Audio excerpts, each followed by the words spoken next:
ನಮಸ್ಕಾರ ಸ್ನೇಹಿತರೆ, ಜುಲೈನಲ್ಲಿ ಈ 5 ರಾಶಿಯವರಿಗೆ ಗುರುಬಲ ಬಂಗಾರದ ಸಮಯ ಬರಲಿದೆ. ಹೌದು, ಜುಲೈ ತಿಂಗಳಲ್ಲಿ ಗುರು ಗ್ರಹವು 26 ದಿನಗಳ ನಂತರ ಮಿಥುನ ರಾಶಿಯಲ್ಲಿ ಉದಯಿಸುತ್ತಾನೆ. ಗುರು ಉದಯಿಸಿದ ತಕ್ಷಣ ಈ 3 ರಾಶಿ ಚಕ್ರ ಚಿಹ್ನೆಗಳು ಹಠಾತ್ ಆರ್ಥಿಕ ಲಾಭದ ಜೊತೆಗೆ ಉದ್ಯೋಗ ವ್ಯವಹಾರದಲ್ಲಿ ಭಾರೀ ಲಾಭಗಳನ್ನು ಪಡೆಯಬಹುದು ಮತ್ತು ನಿರುದ್ಯೋಗಿಗಳಿಗೆ ಉದ್ಯೋಗಗಳು ಸಿಗುವ ಸಾಧ್ಯತೆ ಕೂಡ ಇದೆ. ಆ ರಾಶಿಗಳು ಯಾವುವೆಂದು ತಿಳಿಯೋಣ. ವೈದಿಕ ಜ್ಯೋತಿಷ್ಯದ ಪ್ರಕಾರ ಪ್ರತಿಯೊಂದು ಗ್ರಹವು ಒಂದು ನಿರ್ದಿಷ್ಟ ಅವಧಿಯ ನಂತರ ತನ್ನ ರಾಶಿಚಕ್ರ ಚಿಹ್ನೆಯನ್ನು ಬದಲಾಯಿಸುತ್ತದೆ. ಇದರ ಪರಿಣಾಮವು 12 ರಾಶಿಚಕ್ರ ಚಿಹ್ನೆಗಳ ಜೀವನದಲ್ಲಿ ಒಂದಲ್ಲ ಒಂದು ರೀತಿಯಲ್ಲಿ ಕಂಡುಬರುತ್ತದೆ.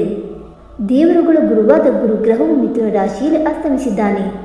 ಗುರು ಮಿಥುನ ರಾಶಿಯಲ್ಲಿ ಅಸ್ತಮಿಸುವುದರಿಂದ ಕೆಲವು ರಾಶಿಚಕ್ರ ಚಿಹ್ನೆಗಳ ಜನರ ಜೀವನದಲ್ಲಿ ಸ್ವಲ್ಪ ಪರಿಣಾಮ ಬೀರಬಹುದು.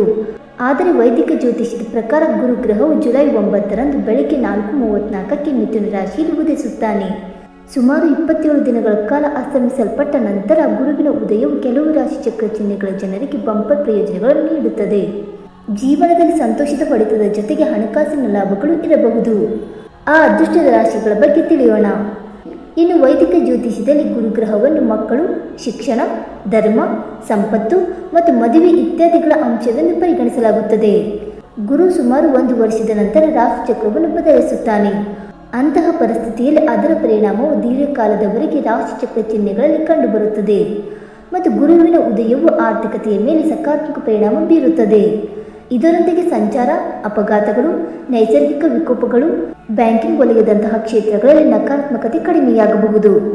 ಹಾಗಾದರೆ ಆ ಅದೃಷ್ಟವಂತ ರಾಶಿಗಳು ಯಾವುವೆಂದು ತಿಳಿದುಕೊಳ್ಳೋಣ. ಬನ್ನಿ ಸ್ನೇಹಿತರೆ, ಅದಕ್ಕೂ ಮುಂಚೆ ನೀವು ನಮ್ಮ ಚಾನಲ್ಗೆ ಸಬ್ಸ್ಕ್ರೈಬ್ ಮಾಡದೆ ನೋಡ್ತಾ ಇದ್ದರೆ ದಯವಿಟ್ಟು ನಮ್ಮ ಚಾನಲ್ಗೆ ಸಬ್ಸ್ಕ್ರೈಬ್ ಮಾಡ್ಕೊಳ್ಳಿ ಸ್ನೇಹಿತರೆ. ಹಾಗೆ ವೈದಿಕ ಜ್ಯೋತಿಷ್ಯ ಮತ್ತು ಆಚಾರ ವಿಚಾರಗಳಲ್ಲಿ ನಂಬಿಕೆ ಇದ್ದರೆ ವಿಡಿಯೋಗೊಂದು ತಪ್ಪದೆ ಲೈಕ್ ಕೊಟ್ಟು ನಿಮ್ಮ ಆತ್ಮನಿಗೆ ಶೇರ್ ಮಾಡಿ. ಮೊದಲನೆಯದಾಗಿ ಕುಂಭರಾಶಿ. ಕುಂಭರಾಶಿಯವರಿಗೆ ಗುರುವಿನ ಉದಯವು ಹಲವು ವಿಧಗಳಲ್ಲಿ ವಿಶೇಷವಾಗಿರುತ್ತದೆ. ಈ ರಾಶಿ 2ನೇ ಮತ್ತು ಲಾಭದ ಮನೆಯ ಅಧಿಪತಿಯಾಗಿರುವುದರಿಂದ ಅದು 5ನೇ ಮನೆಯಲ್ಲಿ ಉದಯಿಸುತ್ತದೆ. ಅಂತಹ ಪರಿಸ್ಥಿತಿಯಲ್ಲಿ ಗುರುವು ಉದ್ಯೋಗ ಮತ್ತು ವ್ಯವಹಾರದಲ್ಲಿ ಬಹಳಷ್ಟು ಪ್ರಯೋಜನಗಳನ್ನು ತರಬಹುದು ಮತ್ತು ಮಕ್ಕಳ ಕಡೆಯಿಂದ ಚಿಂತೆಗಳು ಕೊನೆಗೊಳ್ಳಬಹುದು.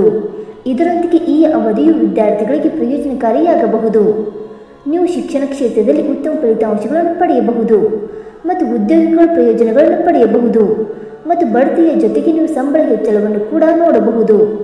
ಇದರೊಂದಿಗೆ ನೀವು ನಡುವೆ ಅಪಾಯವನ್ನು ತೆಗೆದುಕೊಳ್ಳುವ ಬಗ್ಗೆ ಯೋಚಿಸಬಹುದು.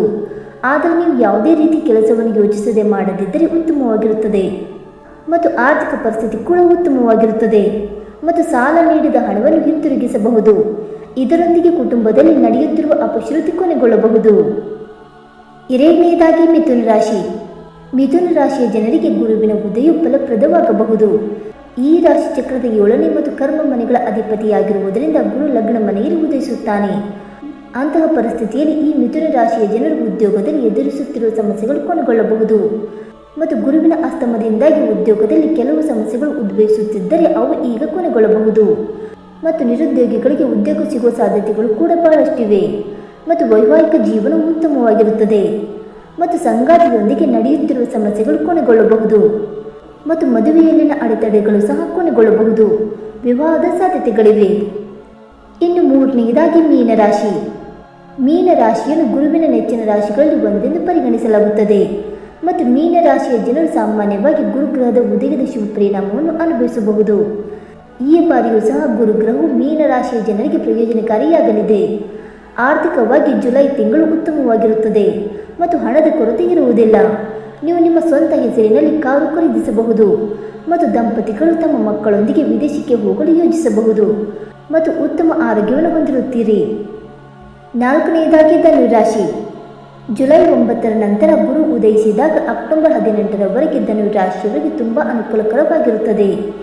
ಏಕೆಂದರೆ ಇಲ್ಲಿ ಸಂಚಾರ ಮಾಡುವಾಗ ಗುರುವು ಲಾಭದ ಮನೆ, ಲಗ್ನ ಮತ್ತು ಶೌರ್ಯದ ಮನೆಯನ್ನು ನೋಡುತ್ತಾನೆ.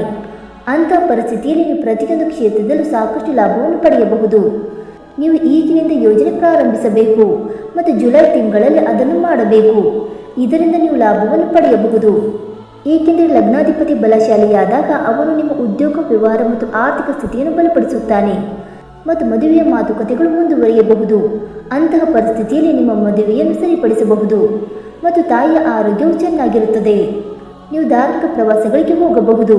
ಇದರೊಂದಿಗೆ ಆರೋಗ್ಯವು ಉತ್ತಮವಾಗಿರುತ್ತದೆ. ಹಾಗಾಗಿ ನೀವು ಇಂದಿನಿಂದಲೇ ದೇವಗುರುವನ್ನು ಪೂಜಿಸಲು ಪ್ರಾರಂಭಿಸಬೇಕು. ಇನ್ನು 5ನೇದಾಗಿ ವೃಷಭ ರಾಶಿ. ಗುರುವಿನ ಉದಯದಿಂದಾಗಿ ವೃಷಭ ರಾಶಿ ಜನರ ಜೀವನವು ಪ್ರಗತಿಯತ್ತ ಸಾಗುತ್ತದೆ. ಆರ್ಥಿಕ ಸ್ಥಿತಿಯಲ್ಲಿ ಸುಧಾರಣೆಯ ಲಕ್ಷಣಗಳಿವೆ ಮತ್ತು ಆದಾಯ ಹೆಚ್ಚಾಗಬಹುದು ಮತ್ತು ಕುಟುಂಬ ಜೀವನದಲ್ಲೂ ಪರಿಹಾರ ಸಿಗಬಹುದು. ಸಂಭಾಷಣೆಯಲ್ಲಿ ಪ್ರಭಾವ ಹೆಚ್ಚಾಗುತ್ತದೆ. ಇದರಿಂದಾಗಿ ಜನರು ನಿಮ್ಮ ಮಾತುಗಳನ್ನು ಗಂಭೀರವಾಗಿ ಪರಿಗಣಿಸುತ್ತಾರೆ.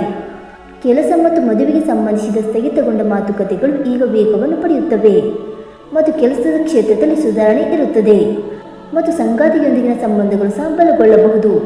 ಆದರೂ ನಿರ್ಧಾರಗಳಲ್ಲಿ ಎಚ್ಚರಿಕೆ ಅಗತ್ಯ. ಸ್ನೇಹಿತರೆ, ಈ ಮಾಹಿತಿ ನಿಮಗೆ ಇಷ್ಟವಾಯಿತಾ? ಇಷ್ಟವಾಗಿದ್ದರೆ ವಿಡಿಯೋಗೊಂದು ಲೈಕ್ ಮಾಡಿ, ಶೇರ್ ಮಾಡಿ. ಹಾಗೆ ನಿಮ್ಮ ಅನಿಸಿಕೆ ಮತ್ತು ಅಭಿಪ್ರಾಯಗಳನ್ನು ತಪ್ಪದೆ ಕಮೆಂಟ್ ಮೂಲಕ ತಿಳಿಸಿ. ಸ್ನೇಹಿತರೆ, ವಿಡಿಯೋ ನೋಡಿದ್ದಕ್ಕಾಗಿ ಧನ್ಯವಾದಗಳು. Thank you so much.